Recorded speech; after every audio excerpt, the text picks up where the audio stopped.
My name is Casey Cruz, and my second case study is on the highly acclaimed web series, The Lizzie Bennet Diaries.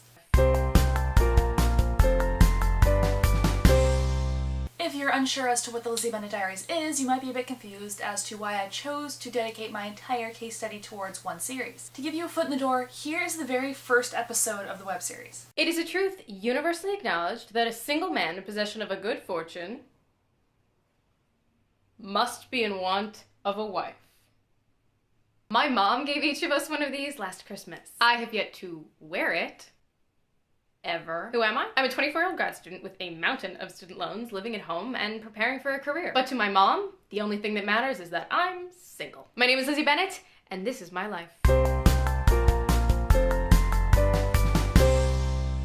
So my mom belongs to a class of parents I like to call the 2.5 WPF Club. What's the 2.5 WPF Club? It stands for Home with 2.5 Kids and a White Picket Fence. Which I know actually sounds pretty nice, but it's really annoying when it's all your mom talks about 24/7. Not only is my mom a member of the 2.5 WPF Club, she's probably the president. How do I know? Ladies and gentlemen, I present again Exhibit A. Universal truth?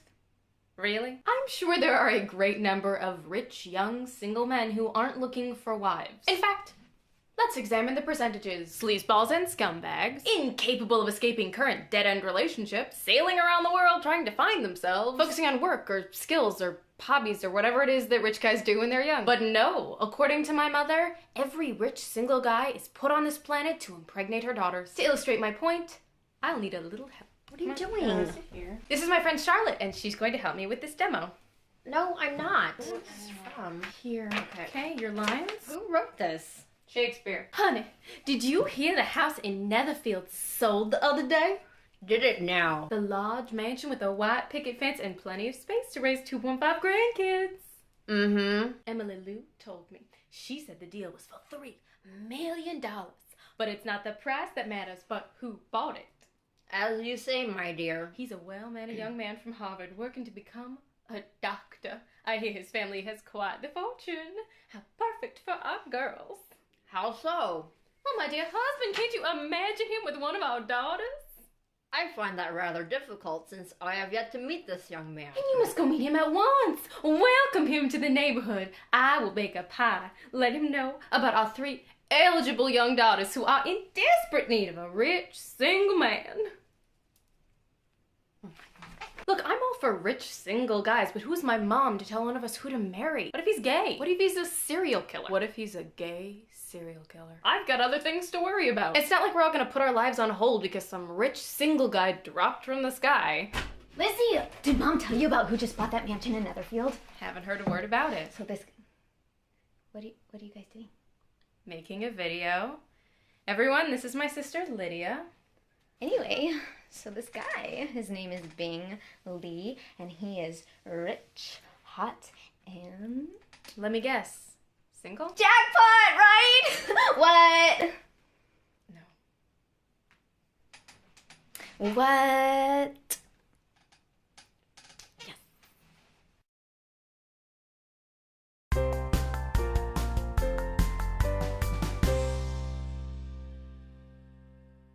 So first, I'll give you the basic information that you need to know. The Lizzie Bennet Diaries is a web series based on YouTube. It is a modern adaptation of Jane Austen's Pride and Prejudice, and it is formatted as a video blog, aka vlog. There are a multitude of characters you get to see on camera, either in person or through costume theater. But it's not just the characters and the story that make this series significant. This year, the Lizzie Bennet Diaries won an Emmy. And I'm not talking about the local Emmys you hear about in St. Catharines Standard or the Welland Tribune. The team behind the Lizzie Bennet Diaries literally won an Interactive Media Emmy. These next Emmys are for Outstanding Creative Achievement in Interactive Media. These are juried awards, and this year we have 4 winners. The team from the Lizzie Bennet Diaries: Jay Bushman, Bernie Sue, Alexandra Edwards.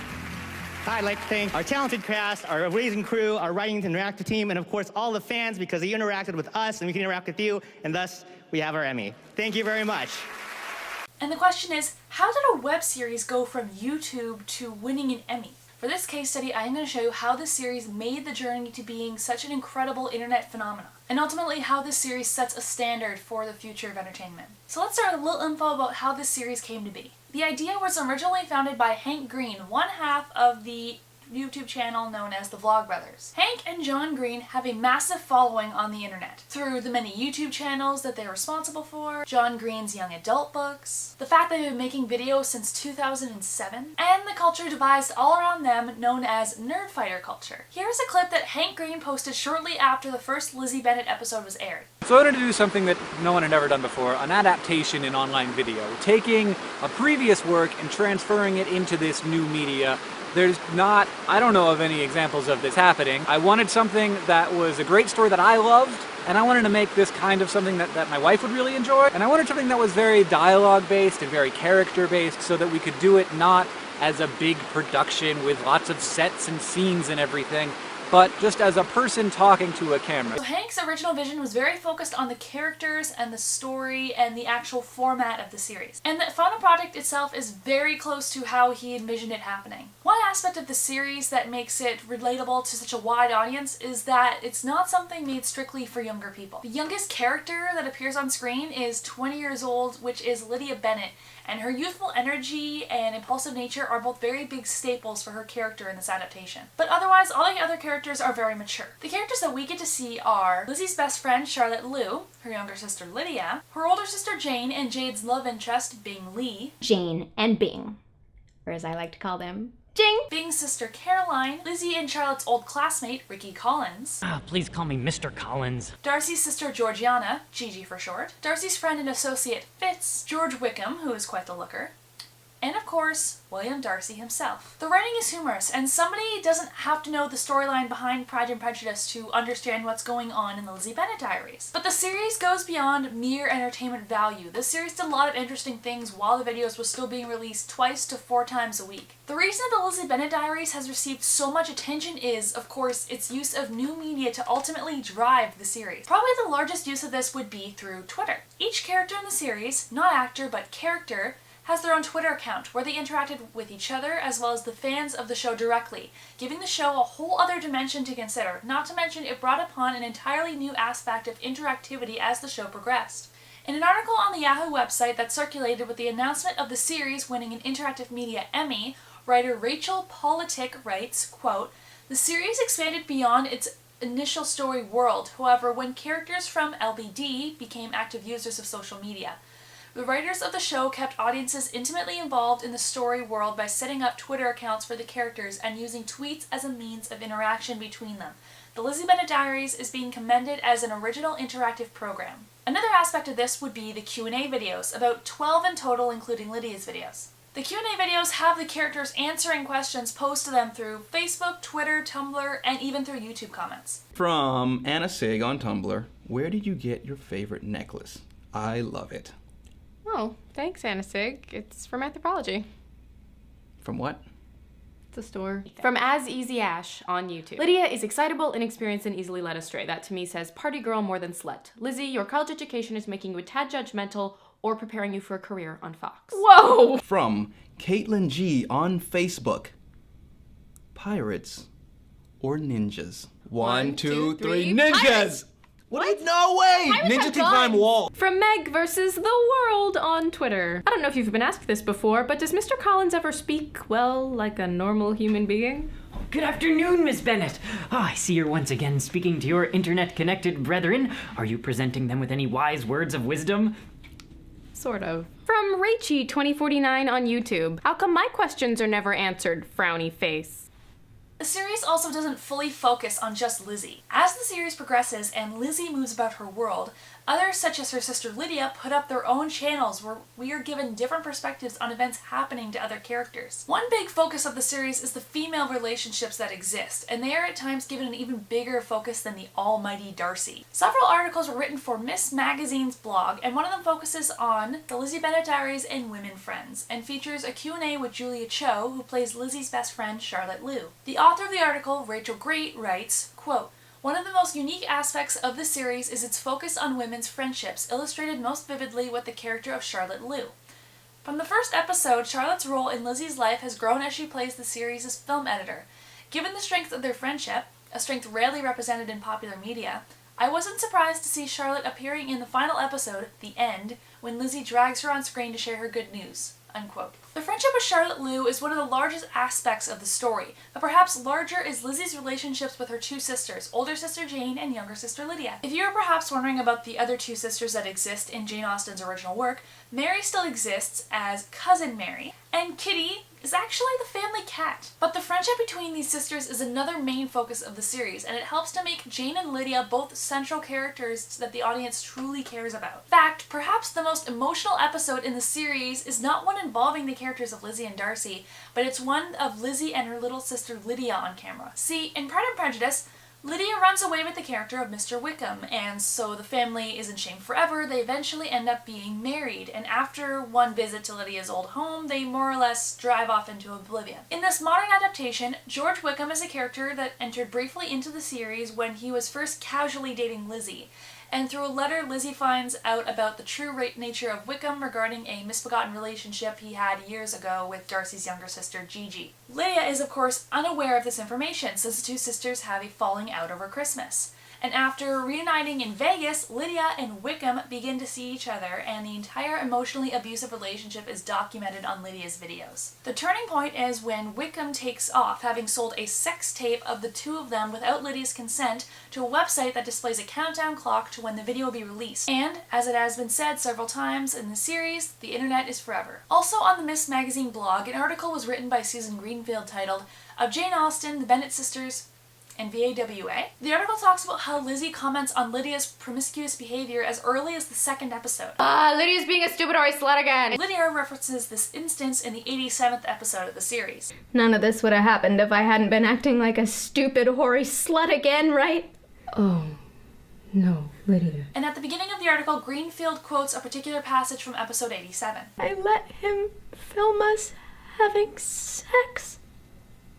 Lizzie, he never made me do anything, so just tell me that I didn't get what I had coming, Lizzie. Just try to tell me that. In her article, Greenfield writes, quote, "Nothing has impressed me more than the diary's treatment of the Lydia plot in Pride and Prejudice.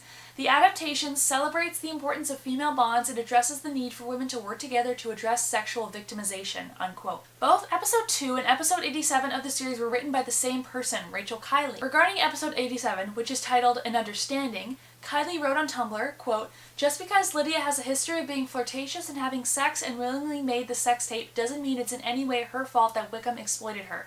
I hope that having Lizzie defend Lydia not only signifies Lizzie's growth, but sends a positive message to any other girls who can relate to Lydia in any way," unquote. Taking a step back from the article, there is another significant aspect of this series that applies well to the modern adaptation, and also speaks to the possible future of popular entertainment. Of course, a very significant part of Pride and Prejudice would have to be Mr. Darcy. More often than not, if you ask somebody about Pride and Prejudice, even if they haven't read the book or know the story, they are in fact aware of the main character's existence. Of course, he is a significant character in the Lizzie Bennet Diaries, but perhaps not the significant character. In the original work, there are of course many more characters that exist in the Pride and Prejudice universe than we actually get to see in person in the Lizzie Bennet Diaries. One way in which the series brings about other characters that are not physically there would be by ways of costume theater, a method regularly employed to give the audience a sense of the matriarch of the Bennet household. Lizzie, who's that dancing with Bingley, the rich new neighbor who's studying to be a doctor? For the 10th time, it's your eldest, most perfect daughter, Jane. This is the happiest day of my life! What about the day you married Dad, or the days your 3 daughters were born? Nope!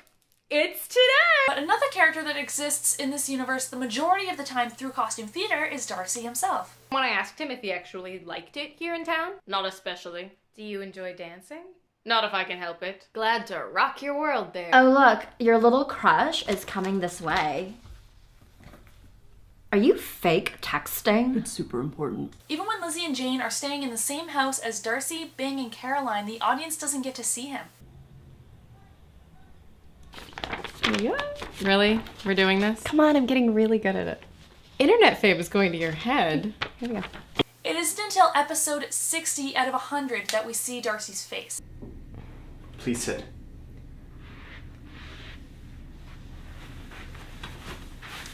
Well, this should be good. According to Greenfield, in another article she wrote called Pride and Prejudice at 200, Stop Looking for Mr. Darcy, this is a very significant decision made by the head writer Bernie Sue and the other writers behind the series. She writes that because of the lack of Darcy's presence on screen compared to other characters, quote, the Lizzie Bennet Diaries refuses to over-romanticize the hero William Darcy. Darcy is an important character in the story she tells, but his actual appearance is irrelevant. In this way, the Lizzie Bennet Diaries is far more faithful to Austen's novel. In turning the camera away from Mr. Darcy, the Lizzie Bennet Diaries reminds us of what Jane Austen intended all along.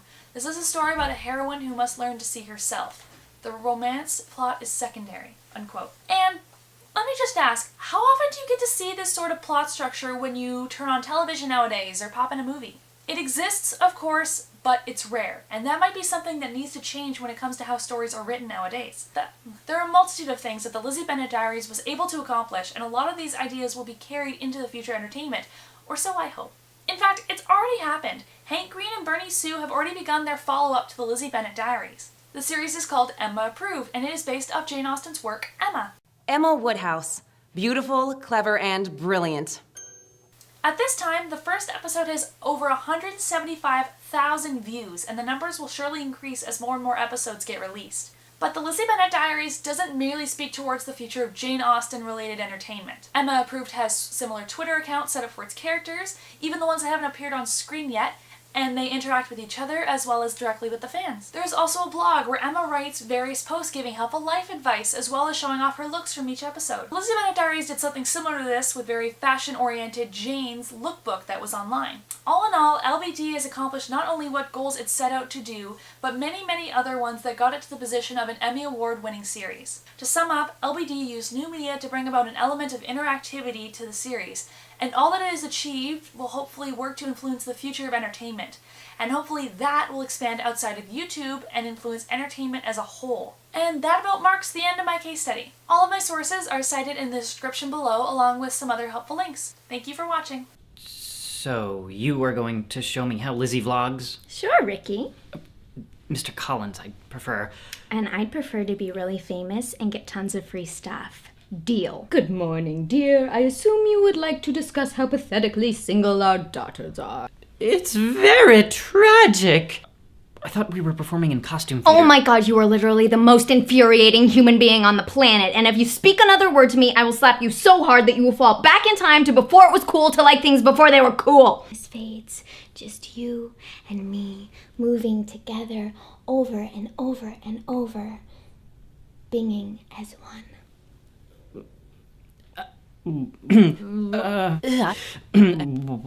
I gotta...